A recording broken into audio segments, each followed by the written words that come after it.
Good morning. I hope everybody's doing well today.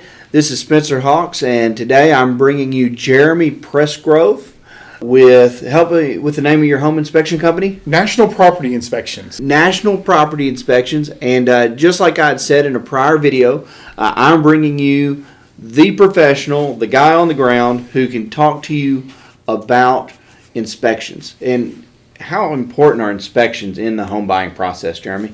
I would say very, or as important as you as the buyer want them to be. It's kind of been interesting how home inspections has evolved. It's a relatively new industry. I think we start getting home inspections in the 1960s and 70s with the rise of Consumer Protection Acts and things like that. So relatively speaking, home inspections as an industry hasn't been around that long, but it's become a really vital part of the process. I saw a survey the other day that something like 90% of homes now get an inspection before they buy. And it's really about finding peace of mind for the buyer. You're going to spend hundreds of thousands of dollars on a home. You want someone to come look at it. That's and right. Kind of check various things. So when you think, peace of mind is something that's very important whenever somebody's purchasing a home. What are some of those items that you see in a house that will give them peace of mind that, when you report about it? Yeah, so most people are concerned with what I call kind of the big four, like with home inspections. They want to know about the foundation and the structure, which I would include like the roof in that. They want to know about the plumbing systems, the electrical systems, and then the heat and air systems. And it's kind of those big four things: the foundation and roof and the structure, the heating and air systems and cooling, then the electrical systems and the plumbing. And those are some of your major ticket items in a home. And those are also the things that, we as home buyers maybe aren't as familiar with. I'm not an electrician. I probably don't want to climb on a roof or open a panel box. I can walk around and look at a foundation, but I don't know necessarily what I'm looking at. So those are both the most expensive, and if you don't work in the industry, you're the least familiar with them. So I think those are kind of the big things that people really want us to check. That's right. So now, whenever you go into a home and you're inspecting these items, everybody's going to get a report. Mm-hmm. And, I've been in this industry and I've seen all different types of reports. Some are easier to understand than others. So tell us about your report. What does your report look like? Sure. So you can actually find a sample report on my website, which will be linked right here. All right. We will make sure to link your website. Right there. But I guess for me, the report writing is a major part of the inspection, and it's the one thing that they're going to get and hold on to. But it's only a part of how I'm going to communicate with them. We're going to have a conversation on the phone if you're kind of comfortable with that. I have some clients that just text me and they don't really want to talk, but for the most part, we're going to talk about it on the phone, and I'm going to kind of explain like, hey, this is what a home inspection is and isn't. What are you looking for in a house? Have you bought homes before? We're going to talk about those things because that'll impact like how I talk to them about, how familiar are you? If you're a real estate investor from Florida that buys 25 properties out of state every year, you need me for something different than if you're a first-time home buyer that maybe has never, looked at a house before. So some of that kind of context matters. And then I will try my best to point out, like in the email, I'll send you an email with your report. And in that email, I'll usually say, hey, it was great to meet you. Thanks for letting me help with the home buying process. Here's a couple of things that were really great about your home. It's got a new roof or a new water heater, and all those things. And then I'll point out, hey, these are a couple of items that I want you to pay attention to. Read the entire report, but be sure to pay attention to these couple of things. And I'll try to put them just right there for you, if there's a bigger item. Like I did one the other day that had a 35-year-old heat and air unit.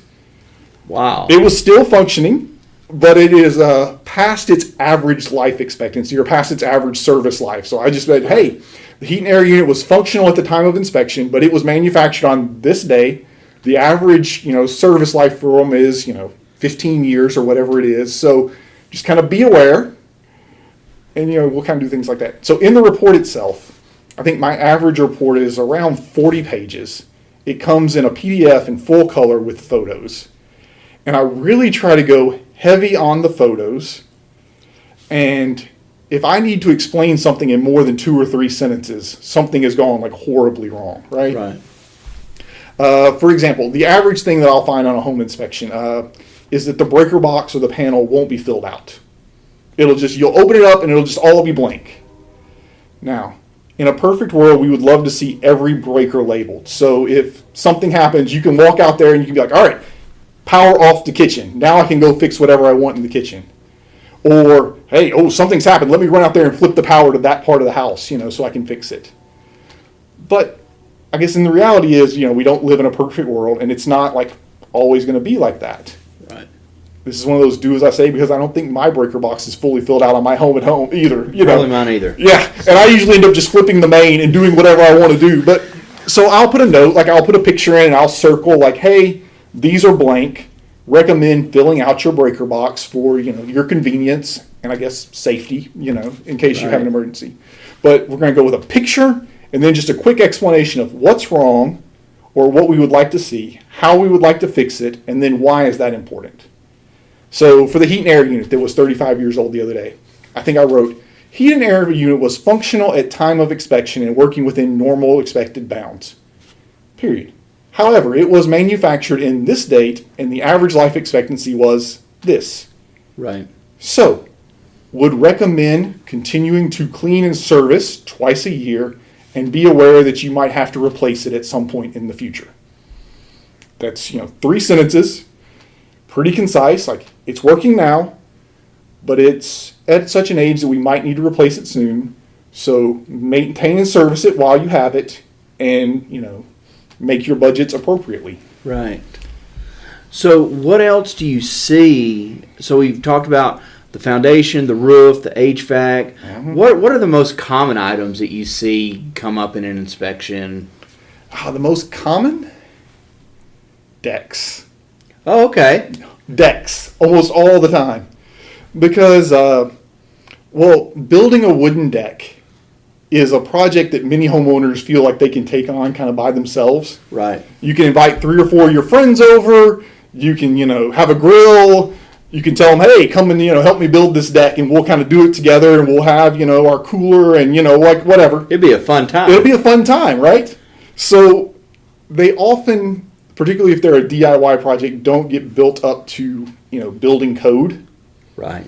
And they're probably not going to get inspected by a city inspector or anything like that. Many cities don't require permitting and stuff. So decks come up a lot. I'll say the challenge for me as an inspector is figuring out when is it a big deal and when is it just okay, that deck's not perfect. Right. And it's really art as much as it is science, right? If a deck is, 1.5 feet off the ground, maybe it's not as important as if it's 20 feet off the ground. That's because right. The safety risk is different. That's right.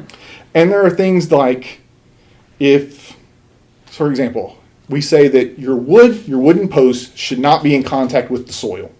There should be concrete footers in place. And that's because, if soil and the wood come in contact together, it's going to deteriorate faster and it's going to have a shorter life expectancy. If someone has a brand new deck where the wood is in contact with the soil, what are you going to tell them? Well, hey, instead of lasting 20 years, if they had built this correctly, it's going to last more like 10 to 15. Right. If you're buying a new home today, and how long does the average person live in their home? 7 years, something like that? Probably about 7 years. Yeah. Does the fact that those posts are going to last 10 to 15 years instead of 15 to 20 really matter that much to you? Right. I don't know. That's your decision, right? But I'm just going to point it out, and I think in there it's important for me to be clear about, hey, well, this is why it's a big deal. This is the problem, and this is how it's going to impact, the life expectancy of it. Because if I just wrote, wood should never be in contact with soil, that's a deficiency. Then someone might go, oh my gosh, we got to dig the whole thing up and, start over. You're scaring them for no... Yeah. For a small reason, I guess. Or if I write, hey, the wood is in contact with soil, that is not allowed or not code because it will shorten the life expectancy of, the structure. And then say, so, it'll shorten it, by 5 years or something. Then they're like, well, okay. So basically, it's just, to me, because I have 3 small kids, it's like parenting when your kid comes in with a small cut on his knee. You don't freak the kid out by saying, oh my gosh, we have to go to the hospital. You just say, hey man, let's clean this up a little bit and you'll be fine. You'll be fine, yeah. I would say it's very much like that with home section. My wife jokes that I'm so anti-drama that nothing is drama to me, like even the things I'm supposed to be worked up about. And everything in a home is fixable. That's right.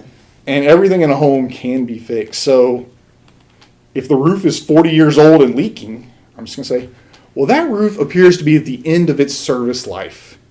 The shingles have deteriorated and appear to be past their normal life expectancy, and I observed 2 active leaks in the attic. We should probably get a roofer out there to look at that and see how we can repair or replace that to make it, up to scuff for you. That's good. There's no need to freak out about it. There's no need to get worked up and be like, oh my gosh, the roof. Like, put a new roof on it. People put new roofs on houses every day. That's right. Anyway. That's a wonderful attitude to have, especially, for these folks who are buying maybe their first home. Yeah. It's easy to get worked up and to walk away from opportunities when you can show them, hey, you can fix these issues. Now, kind of on the other end of the spectrum, what is the craziest thing that you have ever seen in a home inspection? Oh. So the story that immediately came to my mind, I didn't actually see anything, but he scared the heck out of me. I was just starting out, okay? I think I'd had my license for a month or 2. And I got this recommendation from a mortgage lender to go do a foundation certification on a manufactured home. To go out and just make sure that it was on a permanent foundation for the type of loan they needed. And she needed 6 or 10 pictures.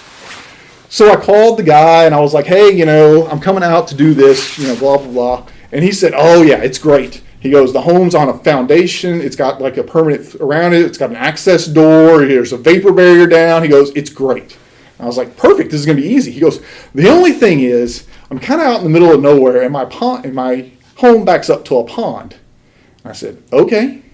He goes, so I don't know if you carry a gun or not, but if you see a snake under there, I'd appreciate if you'd shoot it for me. And I was like, oh, golly. Oh, all right. Well, thanks for that. Heads up. so I called a friend and we're driving down. I just got this call. The guy told me that if I run into a snake in his crawl space, I should shoot it. Golly. So I get out there. And there's actually nothing wrong, and there's no real danger. Everything is mowed down. It's weed-eated. There's an access panel, and when I open it up, there's a white vapor barrier everywhere, so you can see everything. And there's You say you opened it up and you saw a snake? No, I didn't see a snake. Snakes. No snake. I could open it up and I could shine my flashlight and I could look at the whole thing. I was like, oh, there's no actual danger here. But I was worked up about it for a minute. Oh, I bet. So it was just funny.